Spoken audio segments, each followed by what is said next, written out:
Hey everyone, how's it going? I'll give it a few minutes just for everyone to join and then we will begin with the session, okay? And it would be great if everyone could turn on their cameras and just like follow along as we go through. Okay, thank you guys.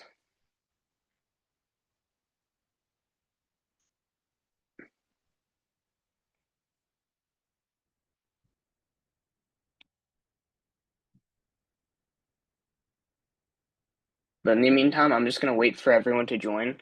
Could everyone take out, I know this is, I think there is like a test that was sent in an email where you joined the link, so could everyone just take that test out? I'm also gonna take it out too.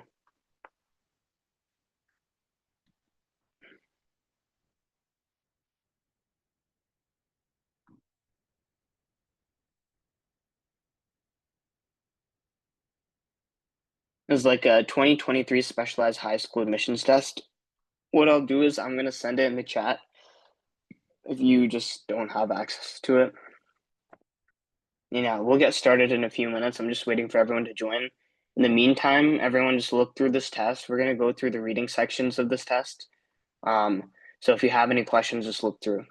And yeah, I'll give you guys a few minutes for that and then we will get started.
Okay. Sorry about that. Let's get started. Can I get everyone to just turn on their cameras? I'm gonna share my screen right now. Okay.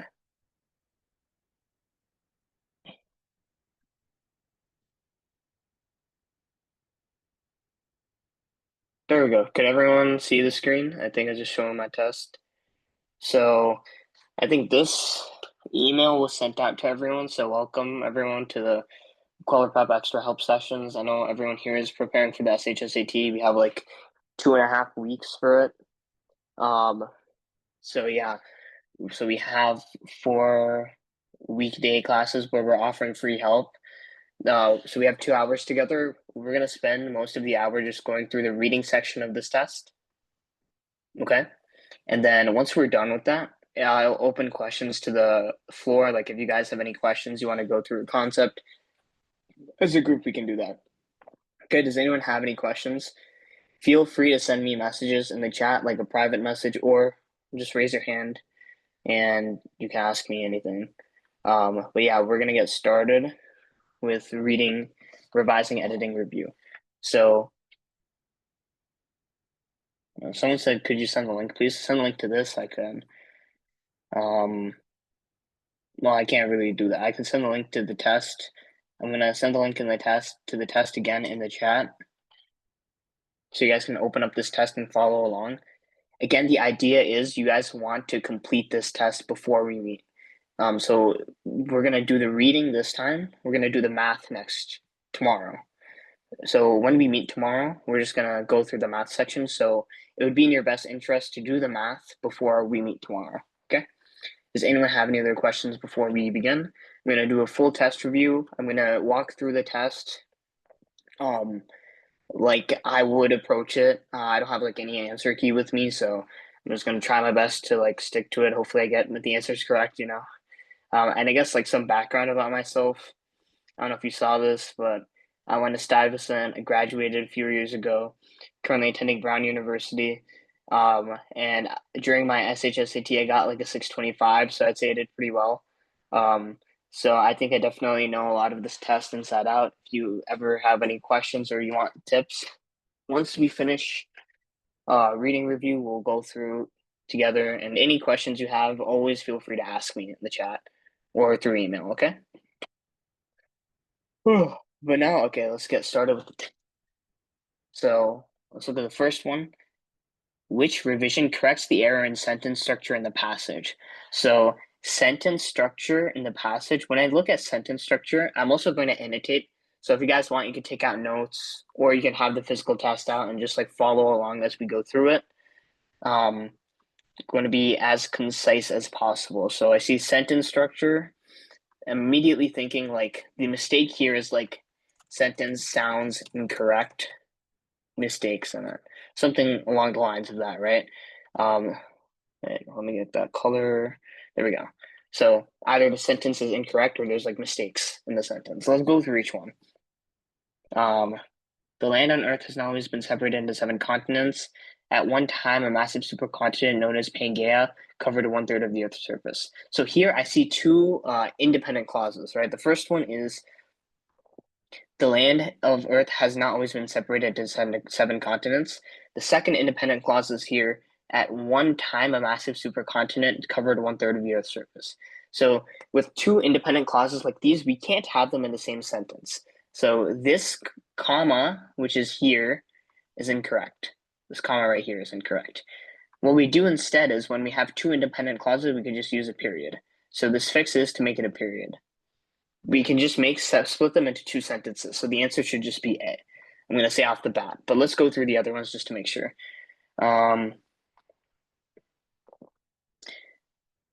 Covered 1/3 of the Earth's surface. Additionally, the supercontinent was surrounded by ocean waters. So the problem with B is it wants to put a semicolon in between, but that would make it like a run-on sentence, right? That would mean that this whole thing up here, like half of this text would be a sentence. And that would just not help, right? We want to make our sentences as concise as possible. So with sentence structure questions, we only want to focus on fixing sentences that are incorrect. So we do not need to make this a semicolon. So we can rule out B. The supercontinent was surrounded by ocean waters called Panthalassa, much of which were in Earth's southern hemisphere. We don't need to make it a period because the phrase after the comma, much of which were in the Earth's southern hemisphere, this is not an independent clause. Much of which is talking about this Panthalassa land. So we need to have a comma to connect them both together. And then the last one, Earth's crust. In fact, experts predict that over the next 250 million years, the movement of these plates will cause the 7 continents to merge into a supercontinent again. This one's wrong because, again, it's the issue with like independent clauses. We already have a period here that separates both sentences and both ideas together. And the fix here that they are suggesting is to put a comma instead of a period, but I don't think we need a comma. I think that the period does a good job of like separating these both together. So the answer should just be A. Okay. So I kind of went through this a bit slower. I'm gonna try to go as quick as possible just so that we can go through all of the reading questions. So if you ever want me to go back to a question, just let me know. You can private message me, you can raise your hand. Okay, to precise language. So precise, I always tell my students, like I also teach like Kweller classes, I have privates. Precise language means they want specific and not wordy. Those are the two main things I like to look for. A 2,200-mile trail is better than lengthy. So I rule out E and H.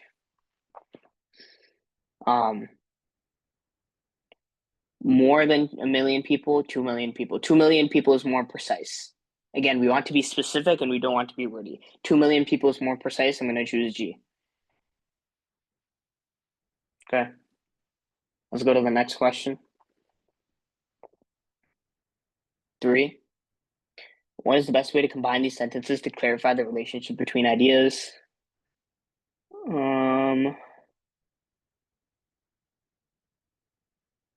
Okay, so we see 3 ideas here, right? The station has been inhabited by crew members since 2000. Tourists will soon be allowed to pay for visits.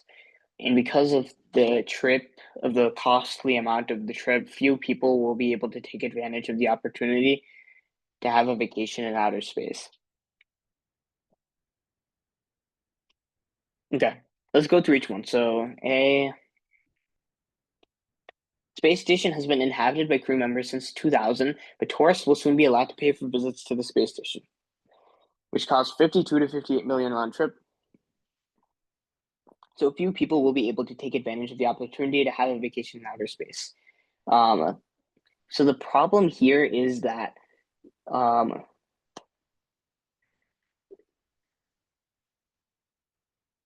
I think the biggest problem here is like the independent clauses. So the first independent clause I see is here. The International Space Station has been inhabited by crew members since 2000. The second one is here. So few people will be able to take advantage of the opportunity to have a vacation in outer space. With these 2 independent clauses, this whole sentence sounds like it could be best split up into 2 sentences instead of 1. So I would rule out A. Someone in the chat said, what do you normally look for in these questions? Okay, clarify the relationship between ideas. I mean, this just means you have to connect these sentences in a way that you have to connect it. It sounds smart. It sounds stupid, but it's like you have to connect them in the smartest way possible. So if we look at the subjects here, International Space Station, 2 also talks about the space station. So my idea is, okay, I can connect this phrase, like tourists will soon be allowed to pay for visits, into the sentence up here, right? Because space station is, I boxed it out, but it's basically what we're talking about here.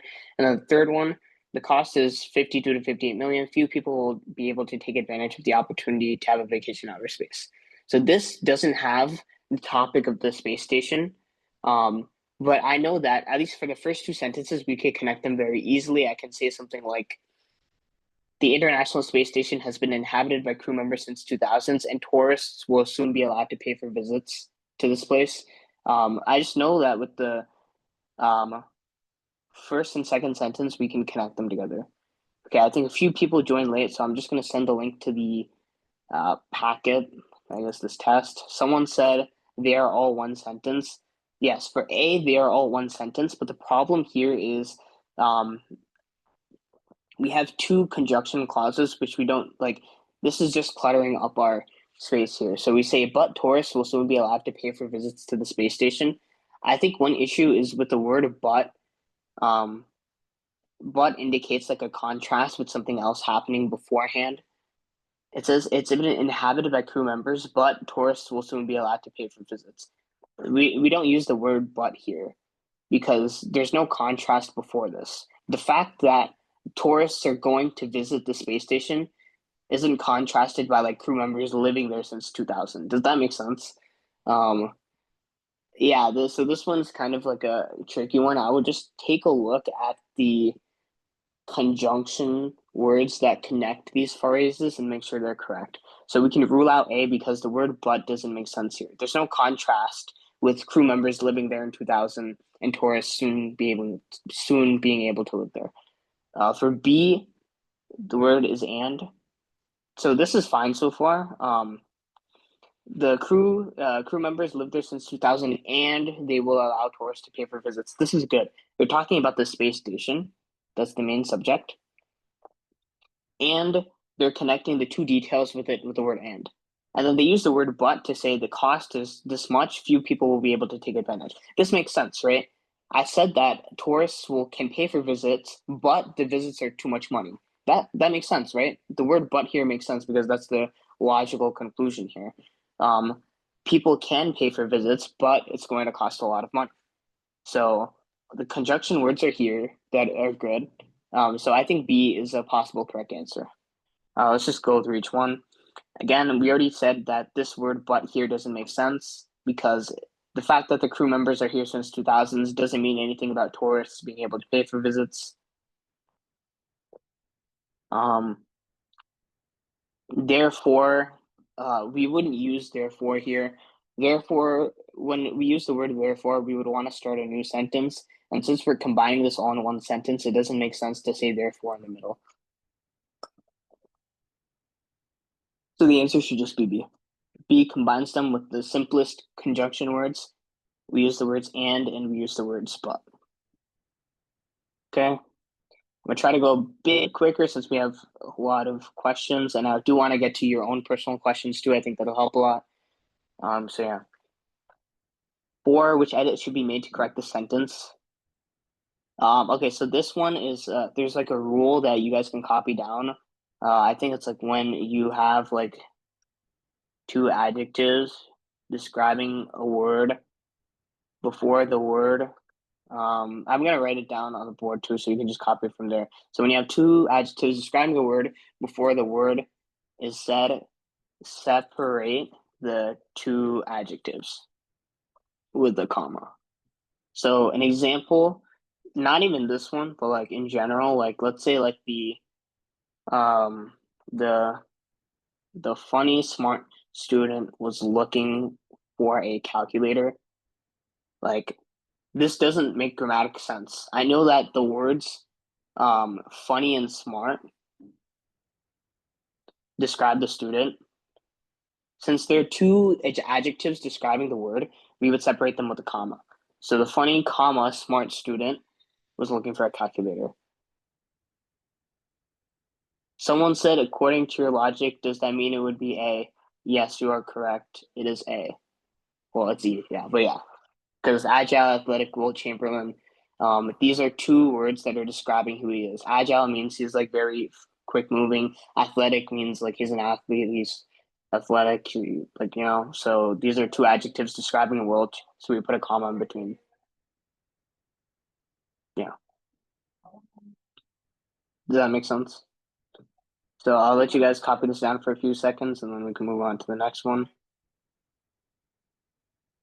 Someone said, "Is this test review or just practice questions?" I mean, like, it's both. Like, so this is like an actual test on the website. I'm gonna send it again just so that you guys have it. But I'm kind of just going through question by question, and I'll show you guys how I am approaching it as we go along.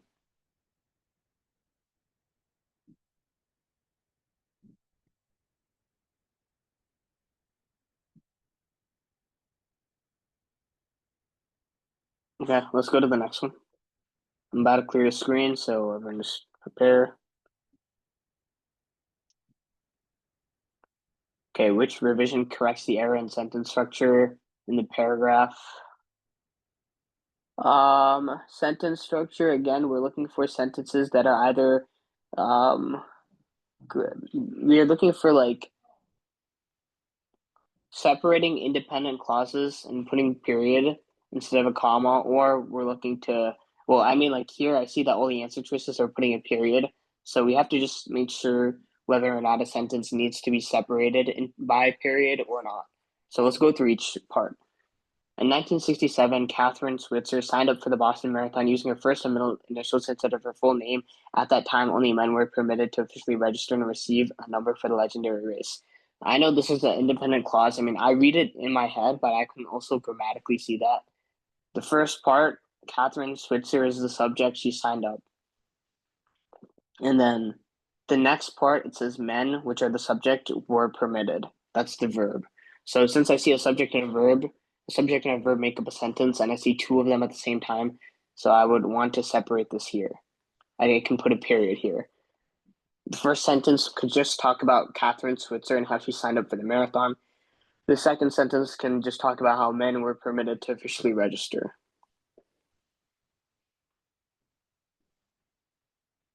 Someone said, yeah, someone's just following along with me. They said, I think it's A because it would make sense that at the time only men, like just continuing. I agree, right? Because this is two independent clauses. The first half of the sentence was talking about this woman signing up for the marathon. The second half is just talking about men permitted to like go to the race. So the answer should just be A. But we can look through the other ones too. The second one, I wouldn't want to separate into a sentence. I don't know if you see this one here, the one that I'm pointing an arrow at, because it's continuing along with the sentence. Once officials realized a woman was attempting to run in the race, they made efforts to remove her from the competition. This is just a logical sentence, right? They is referring to the officials. So we don't want to separate this in two sentences. The next part, Switzer prevailed and finished in over just 4 hours, paving the way. Again, paving is just talking about how she prevailed, this woman. So we should connect these sentences. And the last one, a 70 years old Switzer repeated her run wearing the number 261, the same number she had worn in that first run in 1967. Again, we shouldn't separate this into with a period. The same number is just talking about this number here, 261. So I see that these phrases have connectors with the phrase before, so I wouldn't want to separate them into a sentence. The only reason we do for the first one is because there's two different subject matters. Okay, so the answer should just be A. Okay, let's go to the passage. From like a show of hands, wait, were you guys able to read this or not? Do you want me to just like walk through it as if like we're doing it for the first time? Could someone like message me? Tell me what you think. Someone said yes, so I guess I will do that. Okay, like I don't want to spend too long reading it. What I'll just show you my strategy. I kind of like skimmed through this. I'm not really focused on what's going on here. This is a revising editing part B, so that means that I'm going to go back to the passage anyways. So as long as I understand the context, like I'll just skim through it right now. It should take like 30 seconds for me. Like tracking the code. They're talking about computer code here, constructing programs that will perform detailed tasks. Yes, someone's writing something. Okay. Code makes up a program. Person understands the rules. Possibilities are infinite. Let's talk about coding skills. People have a variety of opportunities to learn how to code. and then how Steve Jobs said something, talked about code. It doesn't really matter like what I'm talking about here, like what I'm like understanding here, because I'm gonna go back to the questions and we can just answer them one by one. Someone said I looked at the questions before I do reading. Yeah, I mean, like it makes sense. I guess people have different strategies. I just like to skim through the reading here, and then let's go through the questions now. What's the best way to combine sentences 3 to 5 to clarify the relationship between ideas? Okay. People who code have to learn this language. They can construct programs that will perform detailed tasks. The programs can also perform complex tasks. Okay. So the relationship here is like people who code will learn a language that they can use to construct programs that perform detailed and complex tasks. So we can add the detailed tasks with complex tasks since they're being done the same thing. So we can say detailed and complex tasks. Yeah, let's go to the question 6.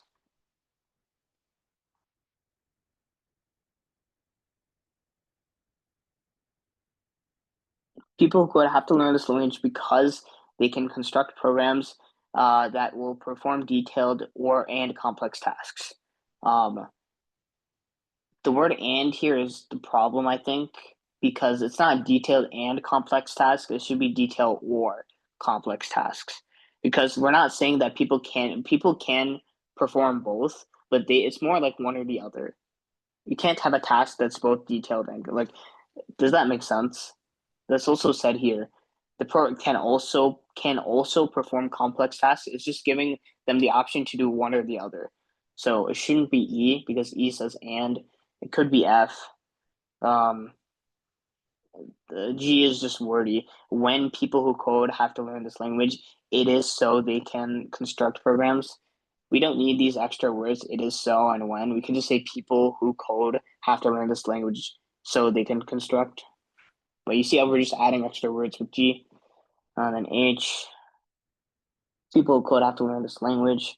Um, then they can construct programs that will perform detailed as well as complex tasks. So again, this is just like um, there's no if people are doing this. There's no like this is not the correct relationship. It's not like if people do this, then they can do this. It's like the fact that people learn this language helps them construct programs that perform detailed tasks. So H has the relationship wrong. The answer should just be F. F tells me detailed or complex tasks, which is good, and uses the correct conjunction word so. People who code have to learn this language so they can construct programs that perform either one of these tasks. So the answer is just F. Yeah. Main claim of the passage. Um, sentence 5. Wait, what? Oh, follows sentence 5. Okay. So it comes after this sentence 5 here. Um, this main thing is just talking about coding and how it's important in many fields and people have variety of opportunities to learn how to code. And it seems like they help a lot. There's like workshops, classes, whatever. So I would keep A and B. C is oddly specific. It's not talking about how schools should offer coding classes. It's more like people should explore this field of coding. And then D is just wrong because this is oddly specific. We're not preparing for the future job market. They want you to like learn how to code to just have these like there's like benefits of coding. It's not just for the job markets. This is also like doing projects and like other things outside that. So it's either A or B. Um, I think A is better because the main claim of the passage, there's different benefits to it. It's not just for like a variety of businesses and industries. This is again focusing too much on the specific like job market aspect that they talk about, but there's many benefits to coding. It's not just about learning like benefiting a business. So the answer should just be A. Okay.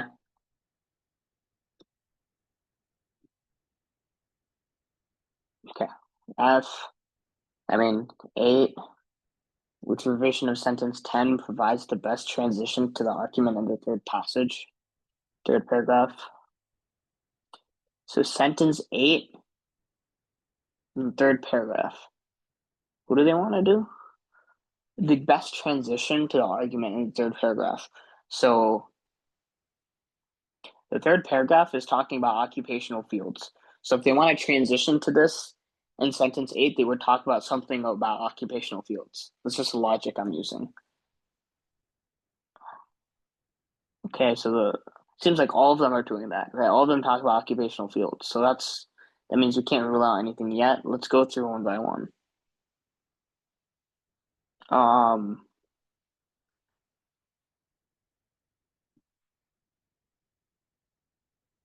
Okay, the first one, learning a coding language may be difficult, but coding skills are becoming important in many occupational fields.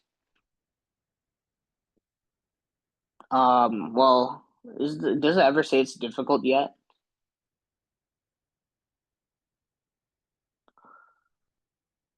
I don't think it's really talking about the difficulty. That's an irrelevant aspect of this question 8. The fact that it's difficult, it doesn't really discuss this too much in the passage, so we can rule it out. F, I like F a bit more. It's saying that it's useful because they're important in many fields. So that's the basic idea, right? They're useful because it's becoming important in many fields.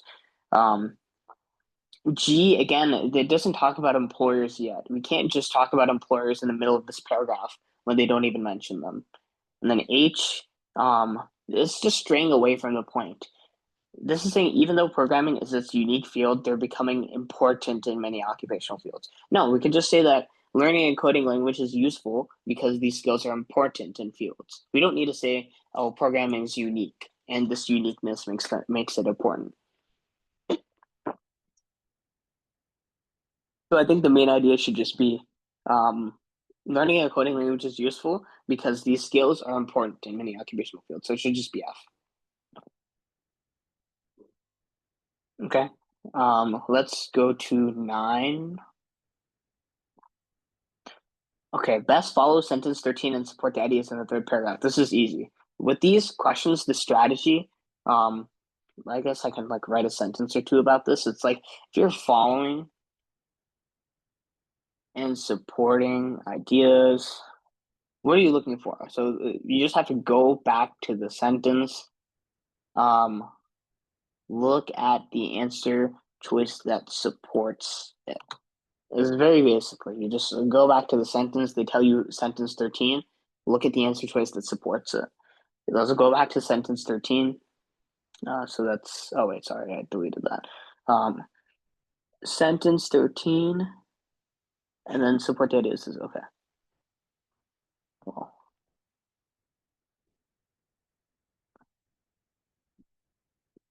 so it says jobs that require coding skills are higher paying, offering salaries that are up to 22K a year more than jobs that do not require coding knowledge. So the supporting idea here, so it's telling me that, okay, people are making more money.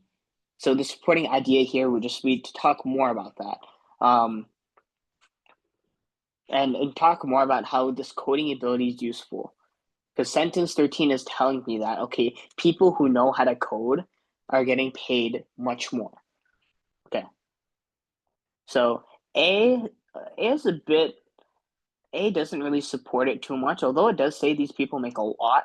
That's not the focus of sentence 13, right? If we just go back to sentence 13 and read it again, this is telling me that jobs that require coding skills are higher paying, offering salaries that are up to 22K more than jobs that do not require coding knowledge. So the whole main point of this paragraph is that coding skills are important in many occupational fields. So we want an answer choice that tells me it's important in this field and you're getting paid well for it. This sentence, I mean, the first one doesn't really tell me how it's important. It just tells me that, okay, these experienced programmers are making this much. Doesn't mean much. I want to see how it's important. B tells me about how it's important. These fields are looking to hire people who code to help for a variety of tasks, but it doesn't really tell me the monetary value because in that sentence 13 it told me like these people got paid more. I want to see more of that, and I want to see people supporting the the field, right? So it's not B.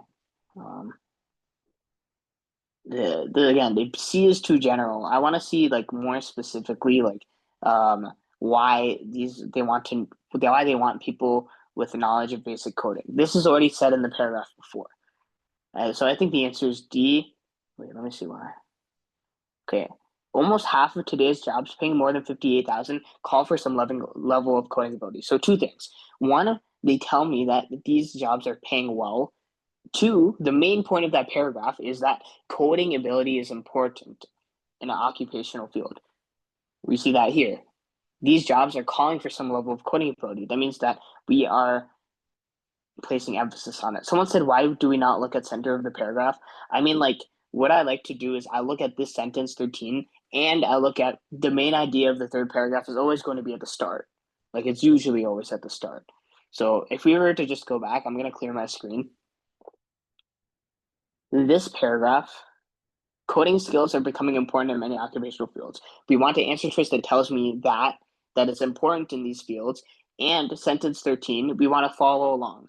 We see that it says that these fields offer salaries up to 22K more than jobs that do not require coding knowledge. So both of these things, we want to hit both of these things. The answer choice that does this the best is answer choice D. D tells me both. D says that according to a job report, or this job report, half of these jobs pay more than 58K. So it tells me about the money. And it also tells me that these jobs are looking for some level of coding ability, which tells me how it's important. So the answer should just be D here. Okay. Let's go to 10. Which concluding sentence best follows sentence 20 and supports the argument present in the passage? Sentence 20. Learning to code can seem challenging, but one does not need to become an expert programmer to reap the benefits of understanding the language. The whole argument of this passage is that coding is helpful, so we want to follow along with the sentence. The sentence says that one does not need to be an expert programmer to reap the benefits of understanding the language. So let's look.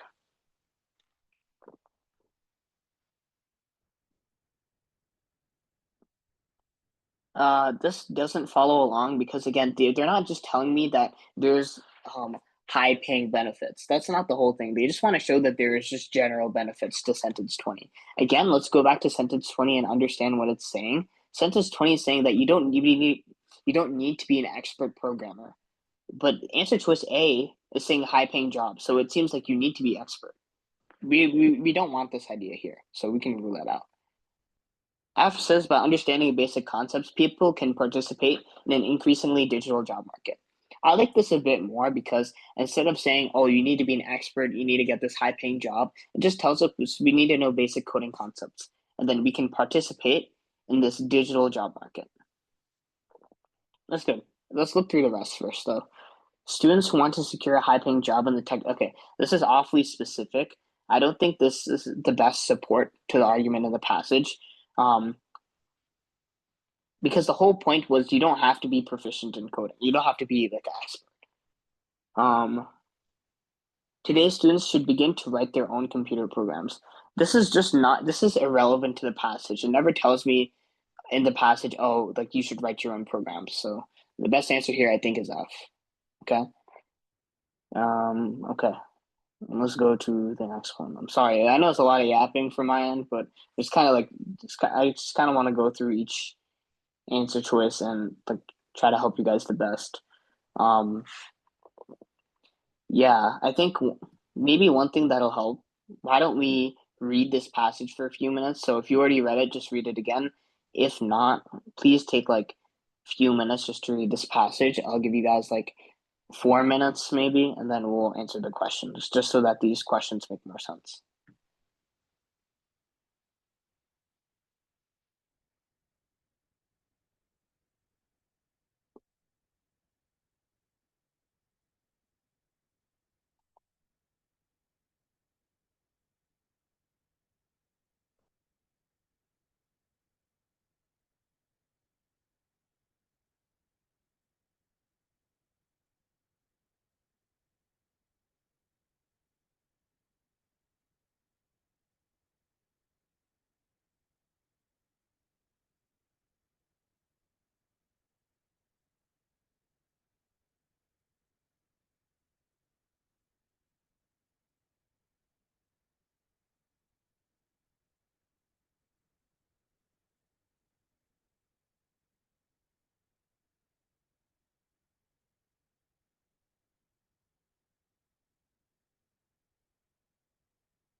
Okay, I'll give you guys like another 2 minutes. I just finished reading it.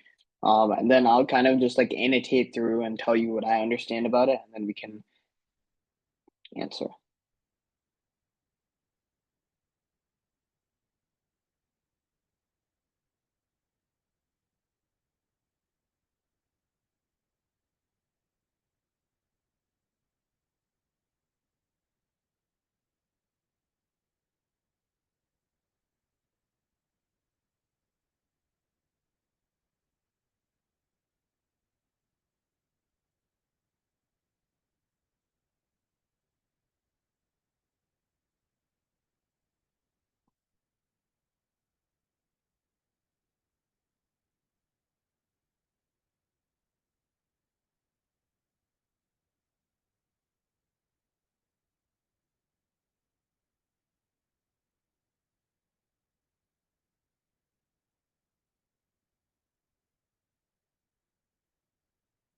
Oh wait, someone said I thought this is revising and editing, so can we skim through it?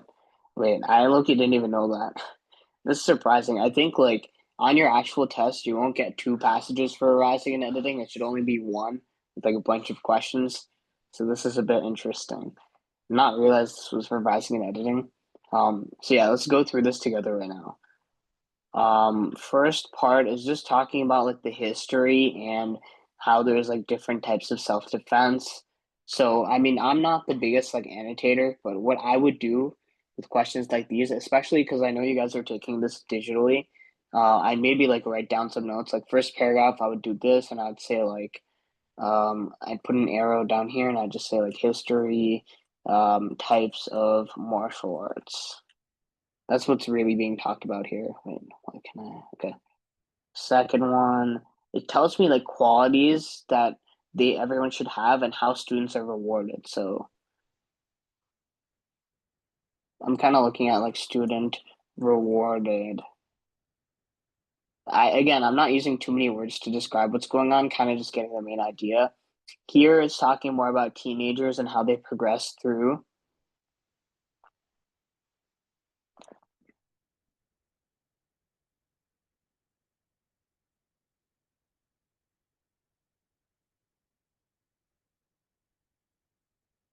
This one, it's a small paragraph, but it just mainly mentions that how, oh yeah, these adults like can also get benefited too. And then the last one is like, there's different ways of practicing, so different ways of learning. So like the fact that I separated this into different like paragraphs that each mean different thing, I would do this. I guess like you don't really need to do this for revising and editing passages, but for the reading, I would do something like this, just so that you get an idea of where each idea is. Now we can just like go through the passage. So I'm just gonna clear the screen right now. What's the best way to combine sentences 2 and 3? Historians are unsure of exactly where martial arts were first used. They have been practices by several different societies for many centuries. So it's like okay, let's go through each one. The first one says historians who are unsure of exactly when and where martial arts were first used know that they have been practices by several different societies for many centuries. Um, I don't think we need to say the word who. I think like it's a bit wordy here. You can kind of just directly say historians are unsure of exactly when they were first used, but they know that martial arts have been practiced by several different societies for many centuries. So I think the error here is like this is not the best way to combine it because we are putting like a comma before and after this phrase, which seems like it's not really important. But I want to make sure that historians are the direct subject here and we talk about them right away instead of saying, oh, historians are people that are unsure exactly when martial arts were first used. Um, B, while historians are unsure exactly when and where martial arts were first used, they do know that martial arts have been practiced by several different societies for many centuries. Okay, that could be correct. The transition word that's being used here is like while historians are doubtful, they do know this fact. Makes sense. Like looking at it very simply, it makes sense. C, because historians know that, okay, again, it's not a cause relationship. It's very simple. It's just not like a because this happened, this happened. These are just two events that are like kind of different, and one reveals something about the other. It's not like a causal relationship. Um, D, I don't like it because the main thing is historians have been practiced is also like a past, like it's just kind of weird. If we want to make this the subject, I don't want to make it a past or like a passive voice. I don't know if you guys have heard of that, because this is martial arts have been practiced by several different societies. But why would we start off with this when the main point of the passage is talking about how historians don't know that, right? That's what's being said. This changes the meaning of it. So again, the sentence in the paragraph says that historians know that martial arts have been practiced by several different societies. In this answer choice, though, it says martial arts have been practiced by several different societies for many centuries. It doesn't tell me that historians know that. It seems like it's just a random different fact, even though in the passage it tells me that historians knew that, and that was the fact, if that makes sense. So because of that, D is not correct. And we can rule out C because C is because it's like a cause relationship. And that's wrong. Someone said if they don't know because someone said can't it be C if they don't know because it was over so much time? No, because again, because is a word that you use like I stayed inside because it was raining. So the fact that it was raining caused me to stay inside. These are two different things. One thing is saying that historians know that martial arts have been practiced. The second one is they are unsure of exactly when and where they were used. It's not like one is causing the other. These are just two different facts that they happen to know about martial arts. Not and one is not causing the other. I want to make that clear. But the causal relationship, it'll be very obvious when that's the case. So the correct answer here is just B. Okay, let's go to the next one.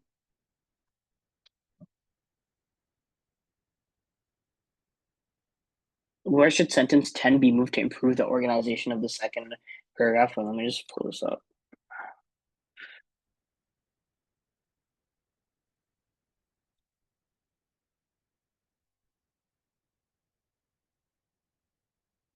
Okay.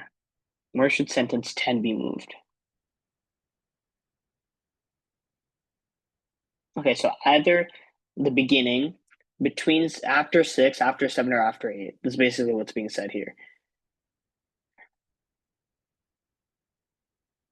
Okay, it's not the beginning because this is an example, so we can rule that out.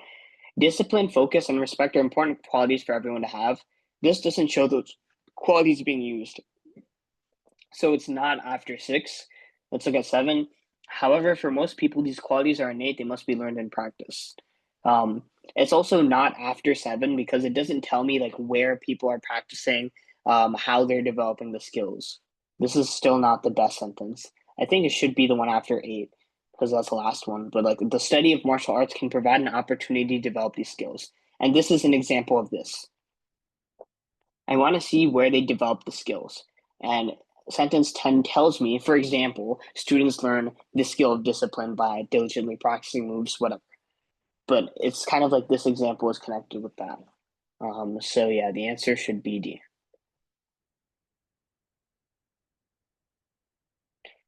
Someone said not why not between 6 and 7. So again, the main point is like this example is telling me how people develop their skills. This one doesn't even tell me about students yet. It doesn't tell me how they practice skills. It just says, oh yeah, discipline, focus, and respect are qualities that people have. It doesn't tell me how they learn skills. Look at this example carefully. It says students learn discipline by this. They listen and they demonstrate respect. These are all things that happen because they want to develop their skills, not because these qualities exist. So the answer should still be D.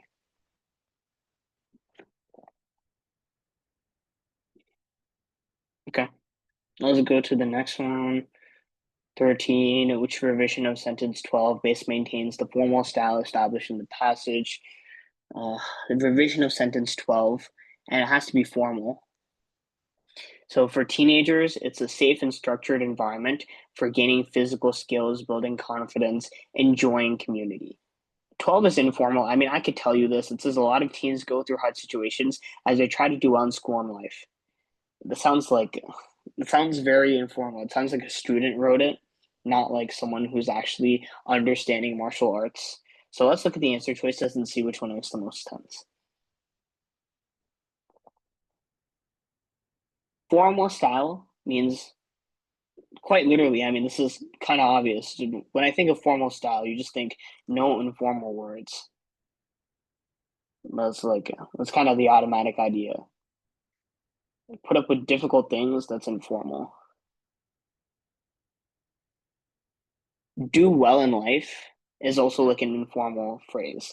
People try to do well in life. That's not really formal. Someone said C. Yeah, I think the answer is probably C. Uh, they encounter challenges. This is formal. Work to succeed both academically and personally. Good. This is formal. Why is D wrong? A lot of teens face problems as they work to keep up with their schoolwork and find personal success. Well, first work and schoolwork, like it's not really formal, and it says a lot of teens face problems. Teens, say teenagers. It's not like you're talking to your friend, right? So it has to be formal passage. So always think like no informal words. I kind of identified the main ones in A, B, and D, and I think the answer is C. Okay, let's go to the next one. 14, which transitional phrase should be added to the beginning of sentence 17? Well, let's look. Processing through levels of achievement involves mastering more physical demanding skills and technique or physically demanding techniques. It requires students to take responsibility and accountable for achieving set goals. Students gain confidence and experience companionship with other students who are progressing through the ranks. So this is telling me this looks like it's a long-term result of like students progressing through levels of achievement. I can tell it's over time because progressing through levels of achievement and students have to take responsibility accounting for set goals. And then this seems like a consequence of this. So a consequence is students eventually they gain confidence, experience companionship who are progressing through the ranks. So the best one here, it's not for instance. For instance is an example. In fact, it's not telling you more about the information. I think the answer should just be over time. This is a consequence that happens over time. Over time, students gain confidence in this space. Does that make sense? So I think the answer is just E. Okay, we have two more. Which sentence would follow best to support sentence 18? So, I mean, this is very obvious. This is adults who practice martial arts can experience many of the same benefits. But perhaps the greatest of these is health and fitness. So, an example, a sentence that would follow this is telling me what health and fitness benefits they'd get. So, let's look through it. This is not a health and fitness benefit. This is not a health and fitness benefit. This is a health and fitness benefit. Heart, boost endurance, improve balance, develop muscle tone. See how I was able to answer this quickly? Again, let's look back here. Oh, sorry for like the cluttered screen, but like the idea here is it says literally right here, the greatest of these is health and fitness. So something that would follow after this is telling me the health and fitness benefits. Okay, so the answer is just, it should be C. Okay, and then 16. Best support the topic presented in the passage. Well, let's look at 16. Oh, wait, no, sorry. Let's look at 23. People should study martial arts. So that's pretty bad. Like, that's a bad way to end it. I think there's better ways to end it. Yeah, we want to replace that. And we want to support the topic presented in the passage. So let's look at this context before we come up with it. For people interested in studying a martial art, there are many ways to learn and practice. In addition to private studios, community recreation centers often offer low cost or free martial arts classes. There are even online videos that introduce students to the basic concept. My idea is like they're talking so much about the benefits. There has to be a sentence that sums up, oh yeah, this is like people can enjoy the benefits and the experience this thing. Okay, let's go through each one. With so many ways to begin studying martial arts, people can easily discover how the skills needed to progress in rank may help them in life. This is too specific. They're not. No one's care. No one cares about progressing in rank. Not everyone is in a school and they're like focused on like progressing in rank. Someone said, "I think it is F." I agree with you. So by taking advantage of opportunities, people experience the satisfaction of achieving goals and improving themselves. I like this. This doesn't mean and not everyone is going to go to school and like progress in rank. People are just doing this for their own benefit. Some people don't want to progress in rank. Some people just want to enjoy the benefits. So this tells me specifically experience the satisfaction of achieving goals and improving themselves. This is pretty good. Um, G, again, this is not a good sum up point. The sum up point of this, like the summary of this whole passage is not enrollment is increased. It's how people enjoy the experience and the benefits that come out of it. Yeah, then this is too specific. This experience, like the effects are more immediate for adults. That's not the point of this passage. The best point is F. F is a good summary of what's going on in the whole thing. Okay, so the answer is just F. Okay, before I move on to the reading, I think that's last with grammar, right? Okay, before I move on to the reading, does anyone have any questions about grammar? Like if there's any like topics you want to go through or like a strategy? Feel free to ask now before I just continue on with the reading. Okay, well, someone just said no. But did anyone have one? I'll just like wait a minute, like see what you guys think. Someone said misplaced modifiers. Misplaced modifiers. I wish there was a question on here, but like the easiest way to like identify a misplaced modifier is you always have to look at a phrase and see what subject it's talking about. Um, so like I can't remember. Let me try to come up with like a sentence.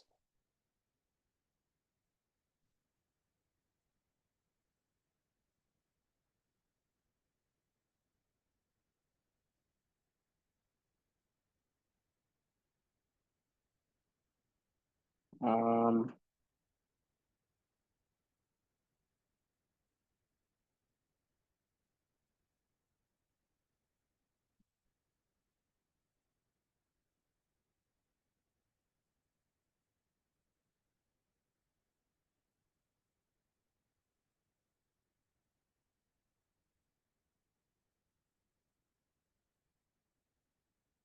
okay, so something like this.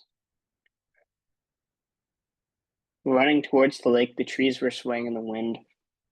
The easiest way to find out if something is a misplaced modifier, always look at the phrase and the subject is always after it. The trees are not running towards the lake, it's the person. So, but the best revision for this would be something like running towards the lake. I saw the trees swaying in the wind.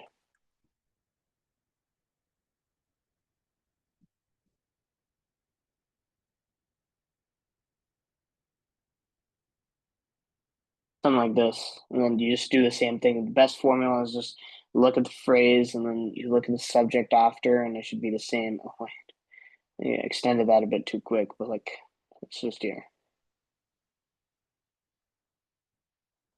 I is good. I am running towards the lake. It's a human quality.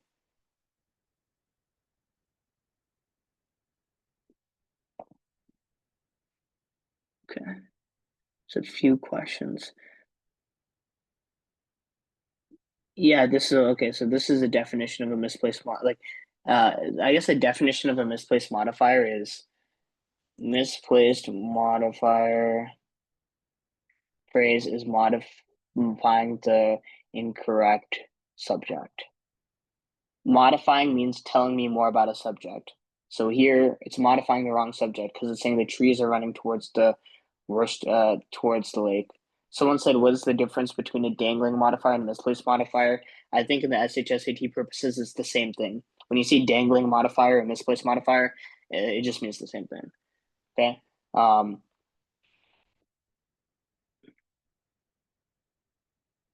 yeah. Um, Is formal tone and style the same? I think for the SHSAT it should be. Let me look at a guide.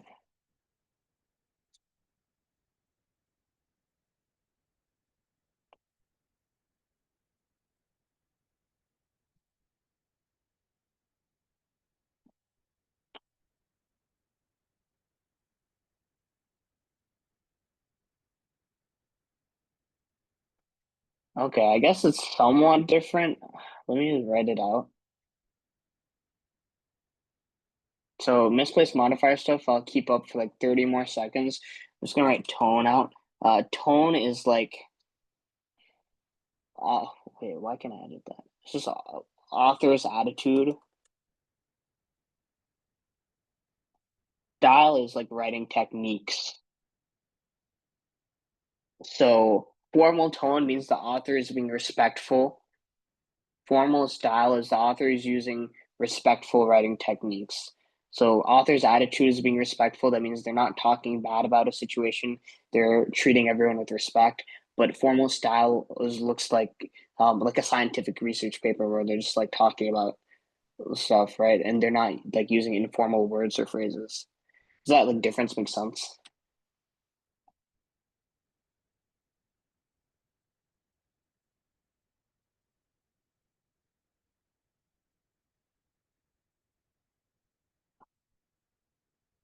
Okay, so someone said,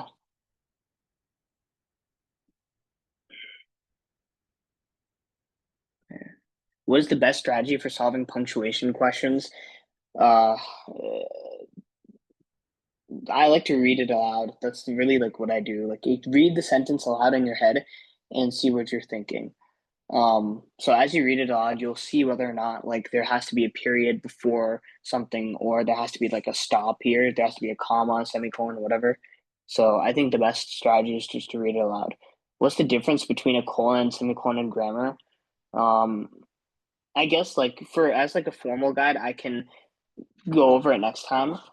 For now, the best rule is like you can think of a semicolon as like a period. It has the same functionality. So I don't think you'll be asked to use the semicolon for the SHSAT, but if you are, just think of it like a period and substitute it for a period. So if I were to just write it out,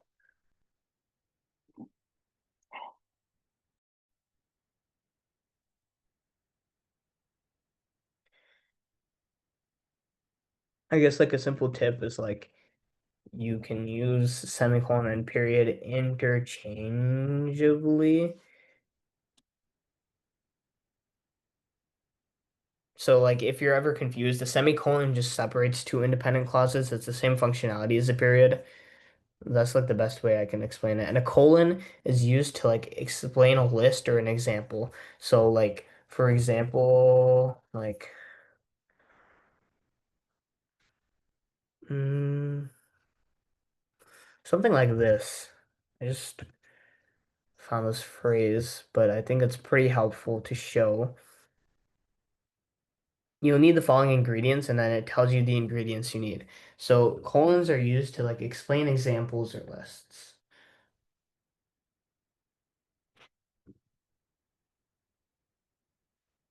Okay.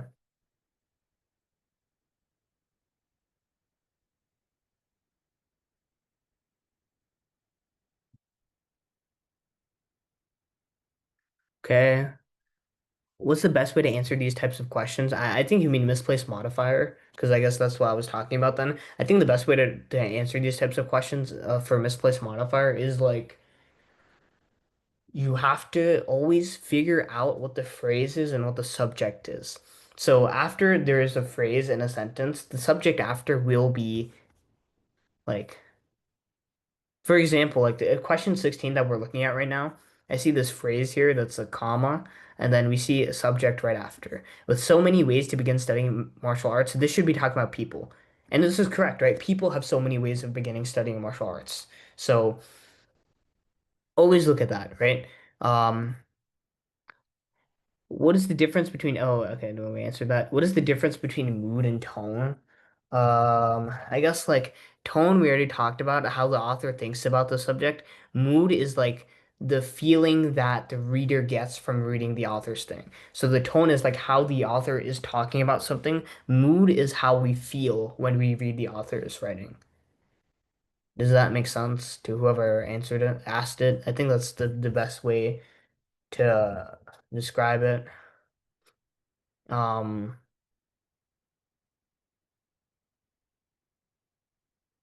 okay.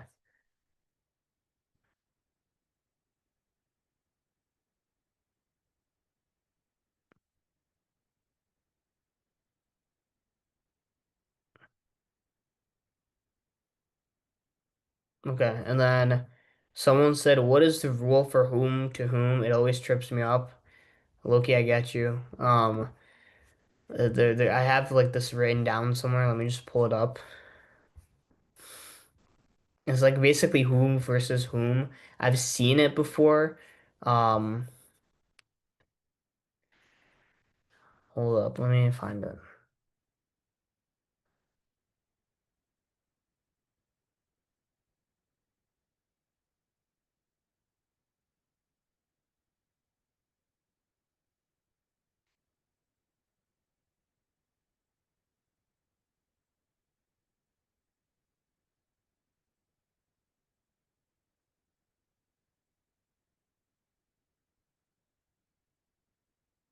Oh, okay, this way. Yeah, that makes a lot of sense. Okay, let's write it out. So, who versus whom? Who is used when the person is performing the action, and then whom is when the person is receiving the action. So the difference here, like we can use an example. Um, the easiest one is like who made this cake? So whoever made this cake, it made this cake, right? So they performed this action, they made the cake. Um, and then whom is when someone else does the action to them. So whom did you call, right? So in this case, someone like you called whom? You called this person. So who made this cake? You're finding someone that actually performed the action of making the cake. Whom did you call? You're finding the person who which you performed the action to. Does that make sense? Whoever asked this. Like I think this is just the easiest way to think about this. Um, you can't say who did you call? No. That's not like correct grammar. Who did you call? Nah, I think like grammatically it doesn't make sense. Although I've heard that phrase be used. Uh,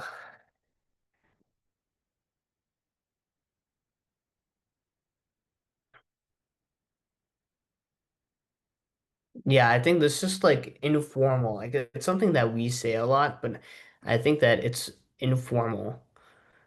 Grammatically, the correct way to say it is whom did you call? Yeah, you can, I think that's just how it is. So it's just like it's because like we use this a lot of informal language nowadays. We say a lot of things like this. You've definitely heard the phrase "Who did you call?" But grammatically, it should be "Whom did you call?" Okay, does that make sense? Does anyone have any other grammar questions before we move on to the reading? I don't think we'll be able to get to the whole reading, to be honest, but we'll try to get through as much as we can. Okay, so I'll just give you guys like 30 more seconds to copy this down. Again, this might be like one or two questions on the test, so you could watch out for it.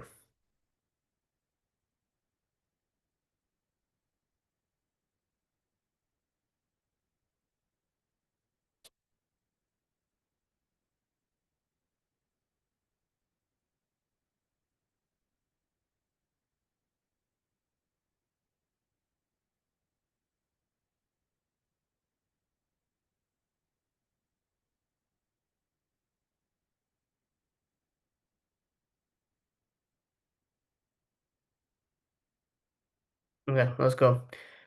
Let's do the reading. Why don't we walk through? I think we'll have enough time to walk through like one or two passages together, which I think might just be more helpful. So everyone take like 5 to 6 minutes to read this. If you already read this passage, that's good. But again, I'm gonna send the passage I'm gonna send this link in the chat just so that you guys can You guys can open it on your end. Let's read through it together, and then we will answer the questions. Okay, so take about like 5, 6 minutes to do this.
Okay, I read through the entire thing. I'll give you guys like 1 or 2 more minutes just to finish up. What I'll do, I'm gonna like walk through this entire passage. So I'll first break down how I look at the passage. Again, I'm not like analyzing it too much. I'm kind of just like understanding what's going on here. And then I'm just gonna answer the questions. So this passage is there's a bit like difficult language, I'd say, but overall it's like okay. Like I think I understand this pretty well. And yeah, if you don't, it's okay. We'll like walk through this and then we'll answer the questions together. So take like 2 more minutes just to read it.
Okay.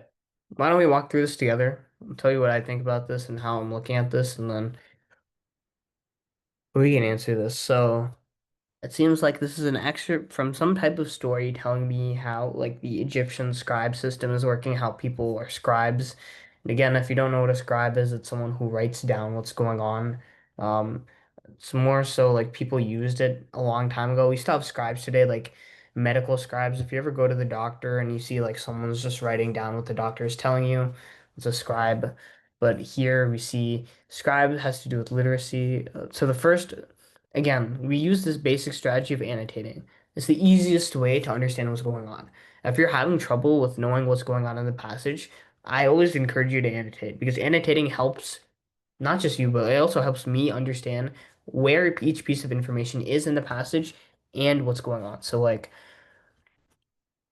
This is just telling me that people use different script. That's really the main thing I get from this. It says literacy was the key to success, and not all of them understood this, but they understood the simpler script.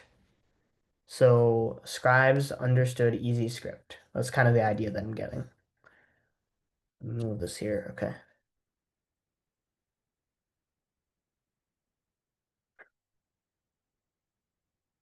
Okay. Next one. As I was reading through this, I think this is just giving us like the history of hieroglyphics. History of both scripts, actually. So history of both scripts. That's all I need to know. Like, if I don't understand it, it's okay, but at least I know that this is the place where they're telling me the history of both scripts. How do I know this? I mean, let's like talked about like a lot of the ideas here, just like talked about here. The two scripts are hieratic and hieroglyphics. It's also talked about at the start, so that's kind of how I knew, right? I boxed it out if you don't see it, but I just see it talked about both scripts. That's all I need to know. This talks about the history of the guy that like made the scripts or made it popular, I think. The guy is a Horemheb, history behind Horemheb, who made scripts. I mean, like, I'm not gonna write that, but like history behind Horemheb, I'm just thinking like this is the guy who made scripts. So now we have a basic idea. First paragraph, scribes understood the easier script, tells me the history of both scripts in the second paragraph. Third paragraph, history behind this guy. Now let's continue. 4, 5, and 6. Okay, so let's look at 4 and 5. So for 3, again, I said is the history of Horemheb. 4 is telling me how people studied or how people learned scripts. We see that family or household servants are like there were boarding establishments. Boys of poorer families could only hope to be educated, um, perhaps from an older scribe, like someone in their local town, like the local clerk and land agent. So it's just telling me how people became educated from scribes. So I have to write, well,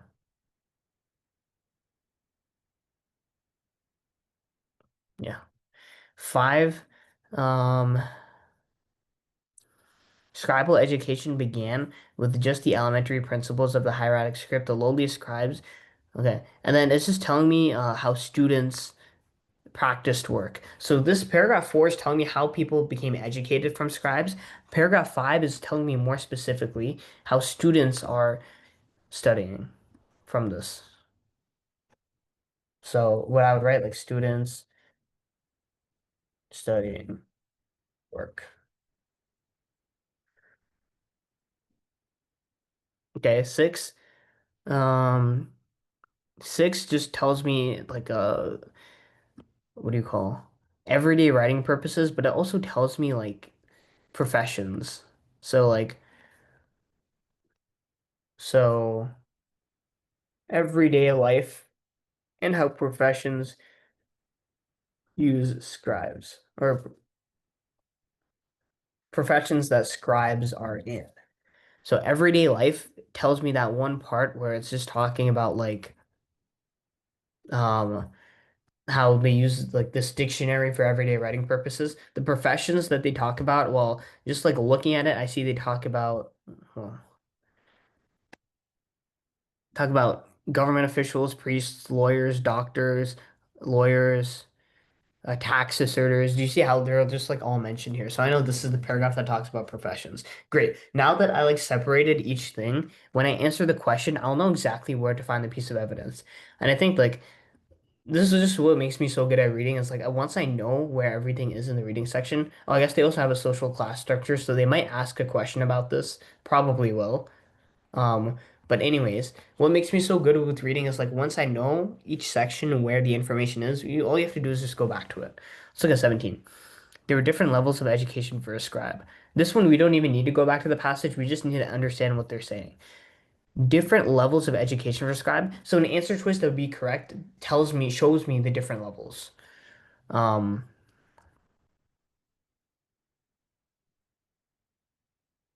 this doesn't tell me, not the first three don't really tell me the different levels of education.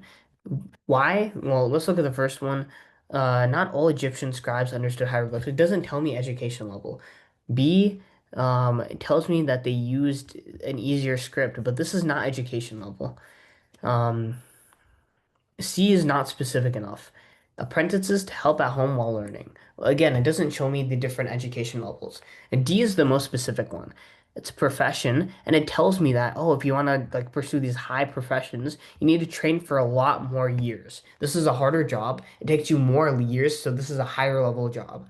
And you have to increase your vocabulary to 1,000 more signs. So this shows me the education level. It shows me that, oh, if you want to be a priest, lawyer, government official, the education level is much higher. So it's just D. This one you don't even need to go back. Why can't A be correct? Because A doesn't tell me the education level. A says not all Egyptian scribes understood hieroglyphics. What best supports this idea is if you showed me an example where, oh, if you want to be this higher level job, you have to know much more hieroglyphics. So this shows me the different educations that scribes had. A only tells me not all Egyptian scribes understood hieroglyphics. What would make it better if it told me more specifically, like, oh yeah, like um, these scribes understood less hieroglyphics than these scribes, like the higher level scribes. But this just tells me not all of them understood hieroglyphics. So there's no different levels of education that's being shown here. That's why it's not A.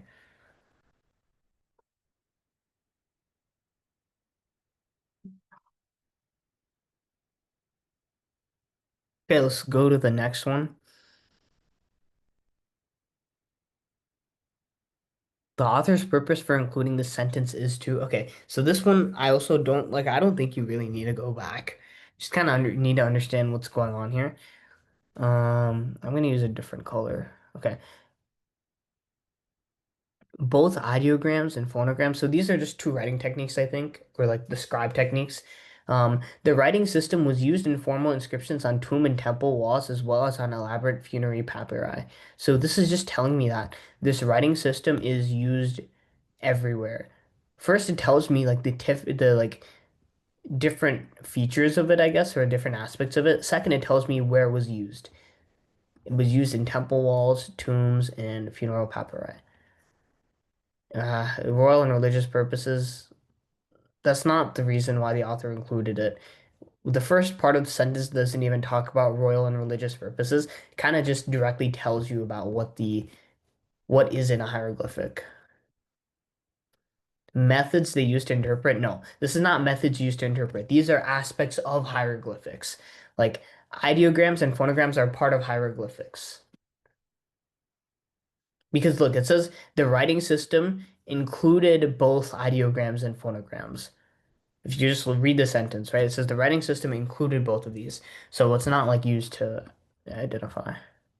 Clarify the significance of language and literature? No, because if it was to clarify the significance of language and literature, it would tell me that um, hieroglyphs meant a lot to Egyptian culture. And this is not telling me literature. This is telling me physically where they were. There's no literature mentioned here, so it's not G. And obviously, I mean, the best answer should be H. Basic features of hieroglyphics talked about here. How they were typically used: tombs, temples, funeral papyri. So it should just be H. And so far, the questions have been a bit chill. We don't really need to go back to the passage. We just need to like break it down.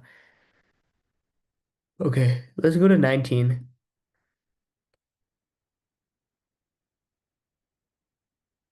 hmm What summarizes the process the schools use to train scribes? Um, okay.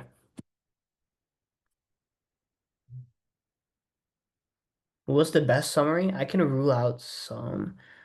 Um, I know that D is wrong because two different scripts, I think they were only taught the hieratic scripts. We're not taught like the best summary would also be to tell me what the scripts are. Just saying that two different scripts is like saying that he learned two different languages. You didn't tell me the languages. I don't really know what you're talking about. So this is not really helpful. Um,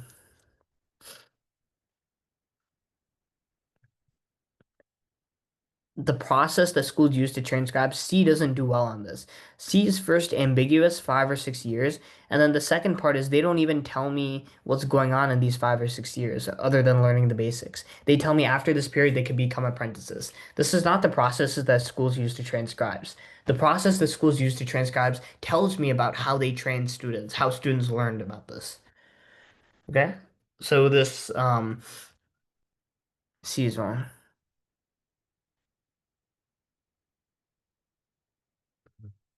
A, boys had to memorize about 450 hieratic signs. Is this mentioned in the thing? Let me check.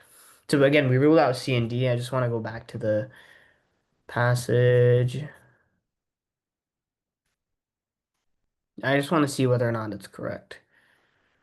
450. So this, okay, it should be, so it says 450 signs were required for everyday writing purposes. 450 which signs? A schoolboy's dictionary of hieroglyphs. So hieroglyphs, 450 signs.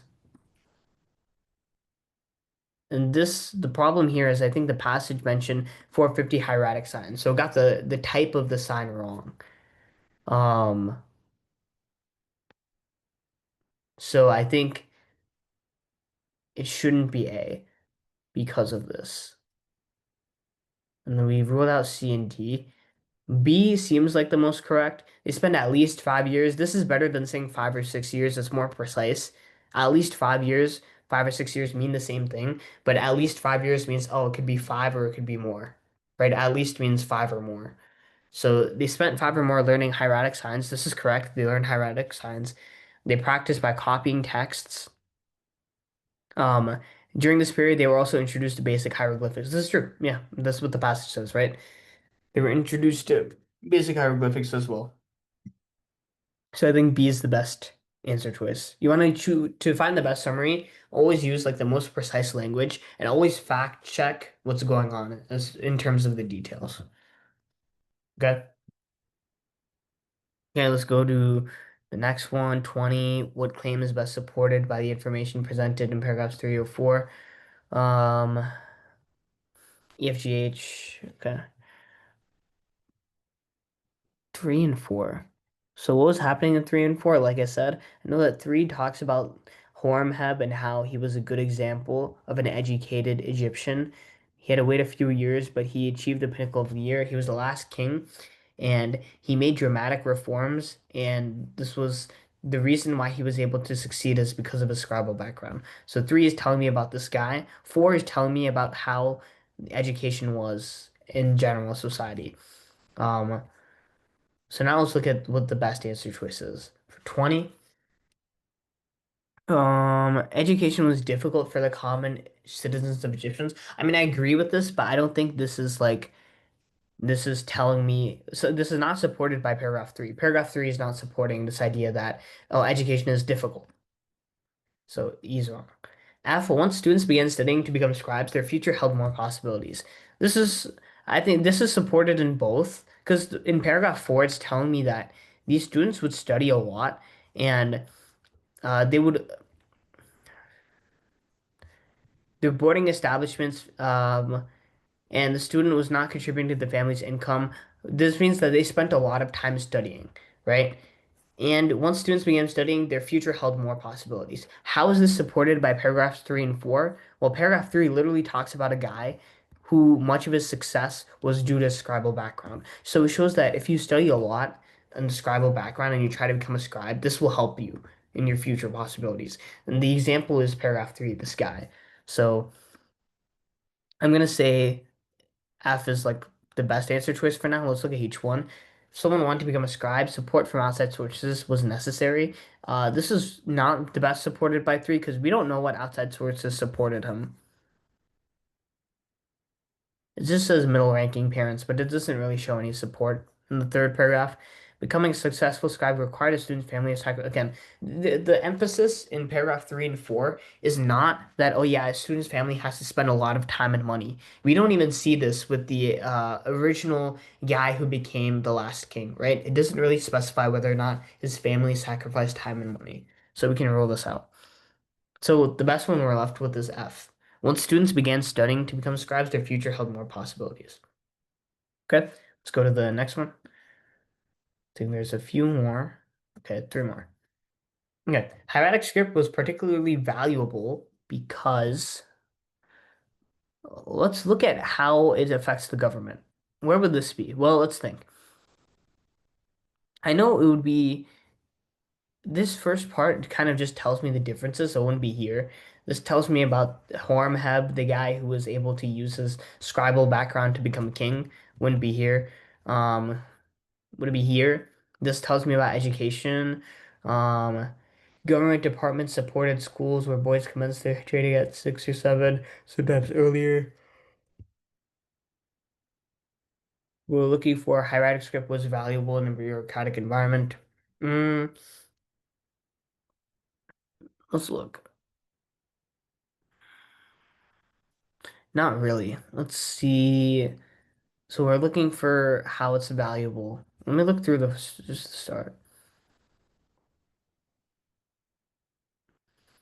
Okay, so bureaucratic government. I guess the basic strategy here is look for the detailed bureaucratic government. I just literally noticed it right now. So I was looking for this word.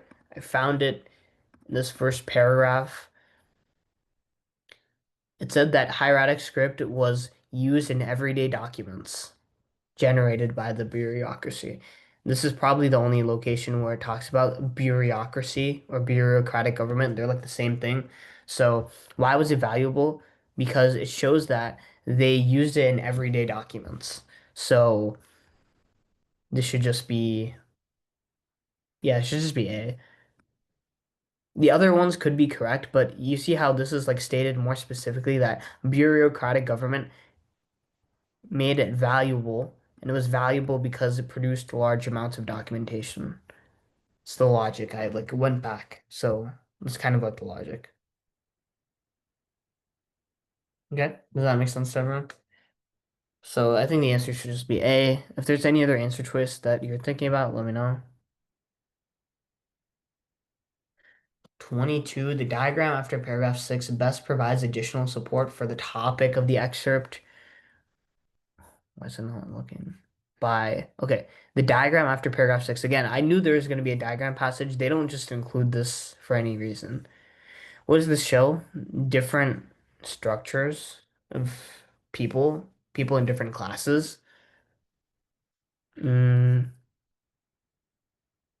oh, actually, wow. So this whole passage is about scribes, and we see where they are. So my first idea is like, okay, this whole passage is about scribes and like how they develop into society and what their purpose is. And if they show me a graph and it showed me, okay, scribes are in the middle, then I know I'm like, okay, scribes are in the middle of the hierarchy class. They're above unskilled workers and animal herders, but they're below like the nobility, the priests, and the pharaoh who rules everyone. So it should just be E. Well, let's look at each one. Depicting the types of tasks, it does not do that. It also doesn't show they were easily improve their social ranking. It's literally a diagram. It's not showing their move. Comparing the social positions of each social class in ancient Egypt. Um, this is probably you can argue between E and H. I think the difference here is that um, it's not the social positions that's the main part. Um, we're tr like we're trying to look at like the main point of the excerpt is that the roles of scribes in society, not just the social positions of each social class. Um, so I think the fact that they say the place of scribes in the structure is more specific than comparing the social positions of each social class.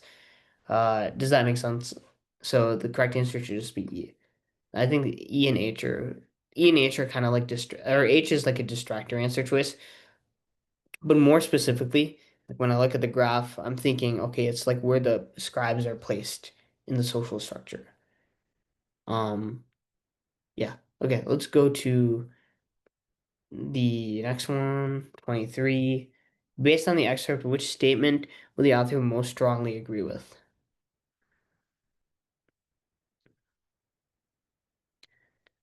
Okay, so I wouldn't choose A. It's not really an idea talked about, like how they should enter the same profession as their male relatives. Although the male relatives might have been briefly mentioned, I don't think there's a place in the passage where it talks about that. B, knowledge of hieroglyphs were helpful to Egyptians who were interested in becoming scribes. Okay, I can get behind this. I think, even though I'm pretty sure they were just talking about hieratic scripts and like how that one was the main one that like scribes used. But I'm just gonna leave B open for now. C says hieratic scripts was more practical to ancient Egyptians than hieroglyphs were. Okay, this makes a bit more sense than B, because I think in the passage it does talk about how this script was mainly used by them. And then D, boys in Egypt who study for only a few years. Well, okay, like this is just like not true. For only a few years, well, it doesn't really specify what few means. Didn't they say it was like 5 to 6 years that they can study in the school for that? So we can't just say that they're unlikely to find employment. The author doesn't think that. And then I think C is just a better answer choice than B because they mentioned specifically how hieratic scripts are the ones that these ancient Egyptians used to understand um, how to be a scribe. So I think C makes the most sense here. Okay. Okay. Let's go to the next one. Before I go, I mean, like, we can probably do one more passage. Does anyone have a preference in like which one you want to do? So we have this narrative, the excerpt from the Food Business Incubator. So this is that's like nonfiction-ish. Another excerpt from a story. Is there a poem? Okay, there's a poem here. We could possibly think about doing the poem. Someone said, "Can we do a poem?" Okay, I think that would be helpful. I guess like okay, like three people said it. Wow, okay. Great, we'll do a poem. Before we continue on with the poem, does anyone have any questions with like a regular reading passage? Not the poem one, but like just a regular reading passage, like whether it's like history, scientific, um, nonfiction, fiction, or like I think those are the main ones, like history, science, nonfiction, fiction.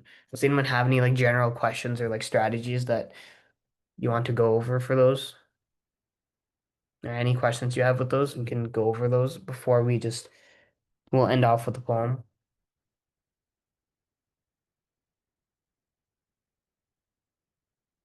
Okay, if not, why don't let's spend like, where's the poem? Oh, here, okay. Okay, this is one page. So how about you guys read this on your own for like, take like 2, 3 minutes. I'm gonna read through it and then we'll go through this together.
Okay, and someone said in a fiction text, how would you understand what it's talking about as you read it? So I want you guys just to read this on your own for like a minute or two, and I'm also reading it, and then I'll kind of like break down what I'm thinking.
Okay, why don't we start going through this poem?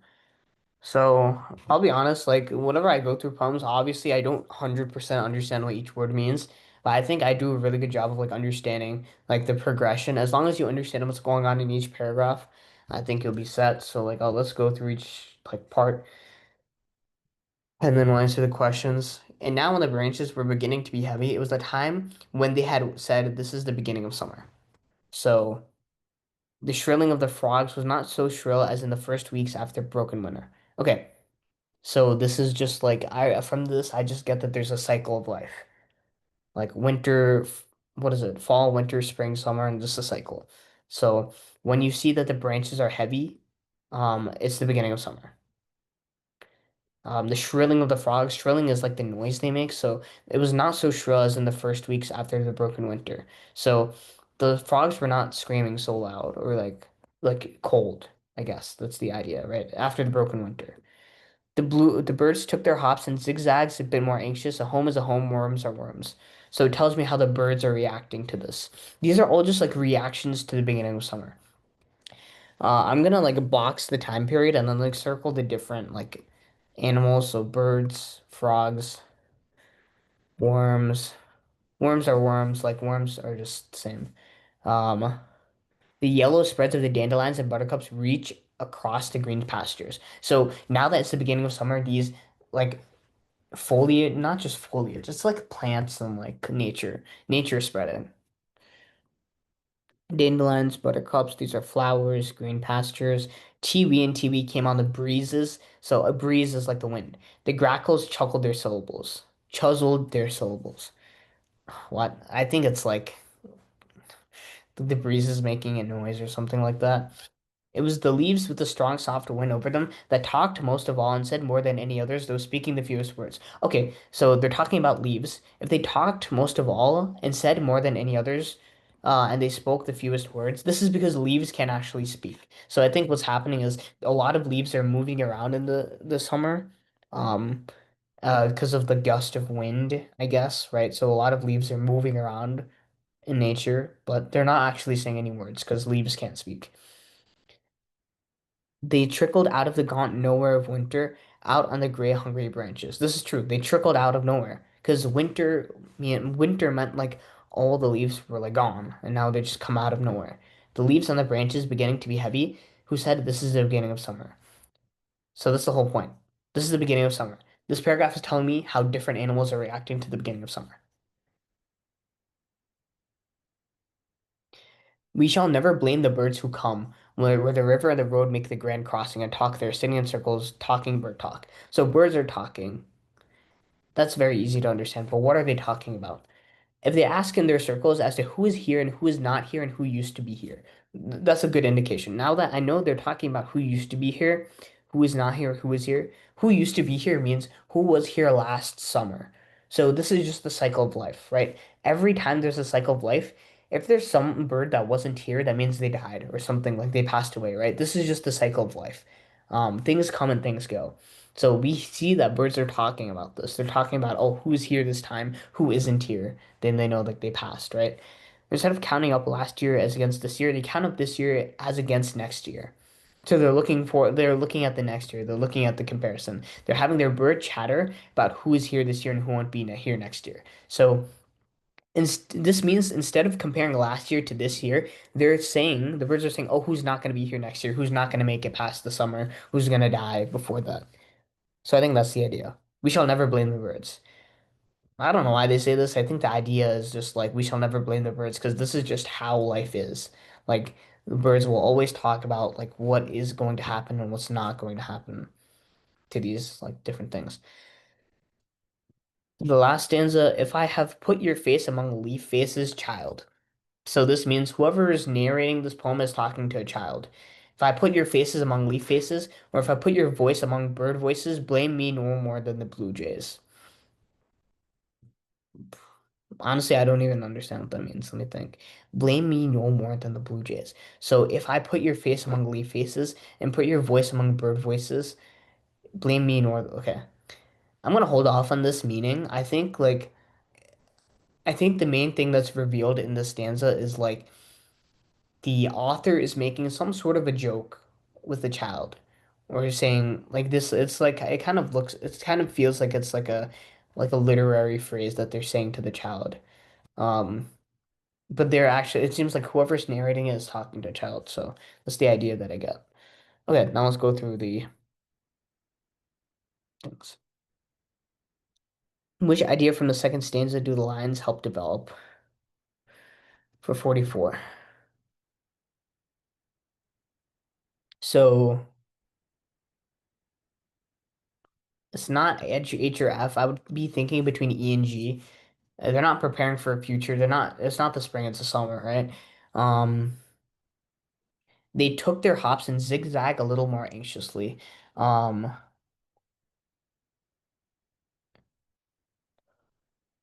I don't think they're really t like they're anxious, so I don't think it would be E.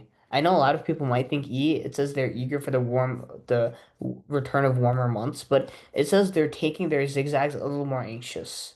Anxious doesn't really mean eager. So G is a more literal answer choice where they say they're naturally adjusting. I don't know how they feel about adjusting. I don't know if they're happy or sad, but I know they're just adjusting, so it's G. Okay. 45. What is phrase talked most of all? Oh, this is just talking. Okay, so what is talked most of all on line 13 convey? It's not B because this season is summer, and it seems like in this season the leaves are talking the most. The speaker is overwhelmed. I don't feel this feeling of overwhelmed. It doesn't say like the speaker is feeling overwhelmed. It doesn't really mention the speaker per se specifically. It emphasizes that the sounds of nature enable the speaker to experience each season of the year. I think this is wrong. I think the answer should be A. The speaker thinks the sound of the winds is the best indication that the season is changing. This is good because this means that the fact that the leaves are speaking, they're only speaking or they're making this like loud noise during summer. Remember how I said in the passage that in the winter, leaves don't exist. Nature doesn't really like thrive, right? Because it's very cold. It's like snow outside, like everything is frozen. We don't like it's not really to show that we need to appreciate each season of the year. It's more to show that the leaves are telling us that okay, it's going to be summer. They're making the most noise, and again, the fewest words because they're not speaking, but they're making the most noise. They're moving around. So the answer should just be A here. Okay, let's do 46.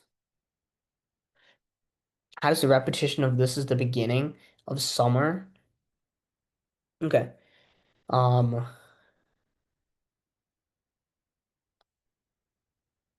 okay, it's not G. It's not surprising. It seems like this thing happens all the time, right? So I can rule that out. Like the fact that this new summer season changing, we see how these different animals and like the different plants react, but it seems like it's always been happening. Um, build expectations. Again, there's no expectations. It's literally like telling us what's happening. So there's no expectations that are being built. I think that's one reason why it's not H. Mm. And it's not like the fact that so the reason why it's not H also is because let's read the question. So the question is telling us the repetition. Why are they repeating this is the beginning of summer? Because they want to show that who is saying the beginning of summer? This is the beginning of summer. Let's look back at the passage before I make it like a final decision. The branches are saying this is the beginning of summer up here. The branches are saying it again. So the branches are indicating that okay, this is summer, and it seems like things are already happening. So I think the best answer is E. The shift of the summer occurs the same way each year. The fact that the branches are repeating it again, this is the beginning of summer, and then they're describing every little like aspect of nature is reacting to this. It's like the branches already know this is the beginning of summer. So how does the repetition contribute to the meaning of the poem? The repetition shows us that the branches know that it's going to be summer again. So the shift to summer occurs in the same way each year. It doesn't really, although F is a good idea, the repetition doesn't show that living things are prepared to change the season. The fact that they're repeating this phrase means that the branches know for sure that summer is coming again. So the answer is just E. Okay, and then let's look at Okay, we got four more. Which line from the poem best contrasts with the idea of winter, scarcity, and bleakness? So, not even look at the answer choices. You just want to choose an answer choice that shows like nature spreading or something like that. Um, I don't like this. It just talks about the frog screaming. This talks about the breeze, and then this is just talking about frogs, breeze. This is kind of irrelevant even. So the topic here is just the winter scarcity and bleakness. So the opposite of this is like nature's bountiful beauty or whatever.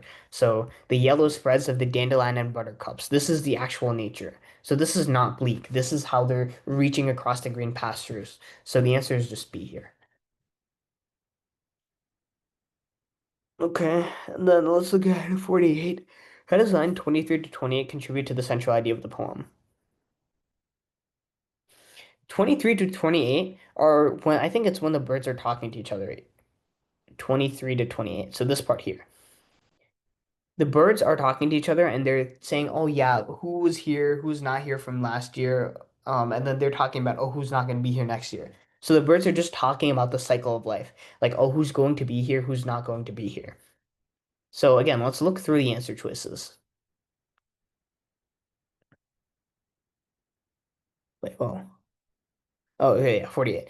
The speaker is aware of what's been lost in the winter. It's not talking about the speaker, right? It's talking about the bird. This is the bird paragraph, so it's not E. They imply that the birds sing the most in the summer. They're not really singing at all. They're kind of just talking to each other.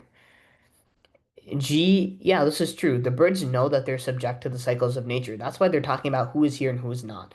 And then H is wrong because, again, the speaker is not mentioned here. It's mainly the birds. So the only answer to it that makes the most sense is G because birds, they're talking about how the birds are cycle to this, subject to the cycle of nature. Right? The birds know that there's going to be birds here that weren't here, or birds last year that weren't here, and then there's going to be birds that are present right now that might not be alive next year. Okay, two more. Let's do it. 49. Throughout the poem, this poet conveys the speaker's point of view by hmm, motivation for describing the landscape. And speaker's emotional response. Okay, so the speaker's point of view, I think it's most specifically talked about here.